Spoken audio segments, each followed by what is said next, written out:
जिल्हा परिषद उच्च प्राथमिक शाळा आडगाव जावळे या शाळेमध्ये या ॲस्ट्रॉनॉमी लॅबमध्ये विद्यार्थ्यांना आलेलं जे साहित्य आहे त्या साहित्याचा योग्य उपयोग करून त्या साहित्याचा आपल्या कृषी क्षेत्रासाठी कृषी तंत्रज्ञान कसं वापरता येईल हा छोटा छोटा प्रयोग नेहमी करीत असणारे आमचे विद्यार्थी आजही 7वीच्या विद्यार्थ्यांपैकी असलेला विद्यार्थी म्हणजे अर्णव, या अर्णवने या ठिकाणी छानसा छोटासा प्रयोग केला आहे की शेती करत असताना आपल्या आधुनिक तंत्रज्ञानाचा वापर करून आपण फळ लागवड करताना गड्डे घेणं खूप कसरतीचे मेहनतीचे काम असते, तर ते आपण तंत्रज्ञानाच्या सहाय्यानं यंत्राच्या सहाय्यानं किती सोप्या पद्धतीने करू शकतो हे त्यांनी या प्रत्यक्ष प्रयोगातून दाखवलेलं आहे। त्याच्या हातामध्ये बघा आपल्याला जो दिसतो हा या ठिकाणी रिमोट म्हणून याचा तो वापर करणार आहे। याही शिवाय त्यांनी केलेलं हे जे मशीन तयार केलं आहे या मशीनमध्ये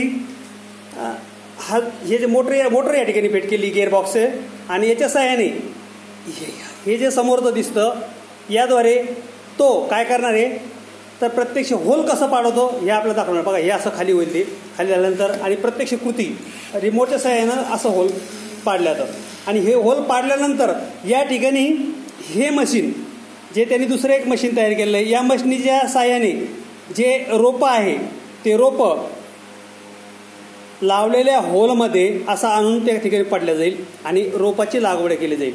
या मशीनीसाठी त्यांनी वापरलेलं साहित्य या मशीनचा बॅलन्स राखला गेला पाहिजे, याच्यासाठी त्या ठिकाणी हे संतुलन ठेवण्यासाठी वेट ही वस्तू वापरली। याही शिवाय या ठिकाणी हा काय आहे ड्रिलर आहे। याही शिवाय हे मोटर आहे, या ठिकाणी मोटर आहे, पुन्हा या ठिकाणी काय आहे हे बघा हे काय आहे गिअर आहे।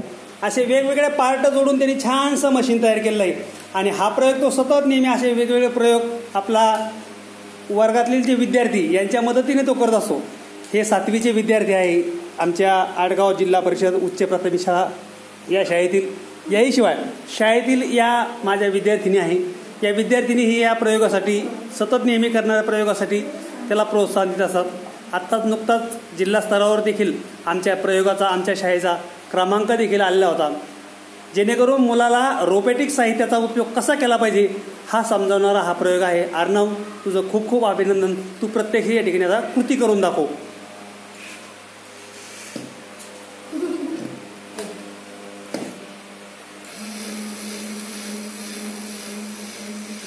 रिमोटच्या सहाय्यानं वापर करतो तो आणि रिमोटच्या सहाय्यानं एक होल पूर्ण झालं की पुन्हा त्या खालीवर घेणं, खालीवर प्रत्येक होल कसा बदलत राहतो हे बघा खूप छान पद्धतीनं करतोय 7वीचा विद्यार्थी, परंतु खूप छान पद्धतीनं या ड्रिल मशीन रिमोटच्या सहाय्यानं त्याचा उपयोग करताना आपण तिथं दिसायला मिळतो। हो खूप छान आणि ही आहे माझ्या शाळेची ॲस्ट्रॉनॉमी लॅब, अगदी उत्कृष्ट ॲस्ट्रॉनॉमी जे विद्यार्थ्यांना भौगोलिक ज्ञान अंतराळाचं ज्ञान विद्यार्थ्यांना मिळालं पाहिजे याच्यासाठी शासनाकडून मिळालेली ही लॅब आणि लॅबचा पुरेपूर केलेला उपयोग। याही शिवाय या लॅबमध्ये आम्हाला जे विविध मॉडेल मिळाले हे मॉडेल माझ्या 7वीच्या विद्यार्थ्यांनी या ठिकाणी त्या लॅबच्या साहित्यातून प्रत्येक विद्यार्थ्यांनी केलेलं हे वेगवेगळं साहित्य बघा, हे संतुलनासाठी वजन, हे तारका समूहाचं,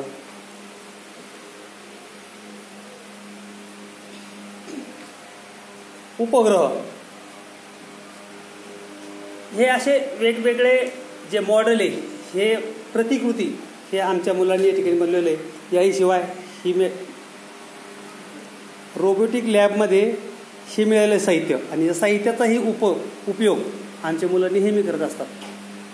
खूप छान पद्धतीने केलं। याही शिवाय त्यांनी अजून करून ठेवले हे बघा या ठिकाणी मॉडेल करून ठेवले, परंतु आम्ही ते बाकीचे मॉडेल वरती ठेवलेले नाही, मोजकेच मॉडेल या ठिकाणी वरती ठेवले आहे। हे बघा जे लटकतंय आपल्या समोर दिसतं लटकताना हे देखील त्यांनीच बनवलेलं आहे। याशिवाय ही दुर्बीण आहे, हे मुलंच हँडल करतात सगळे।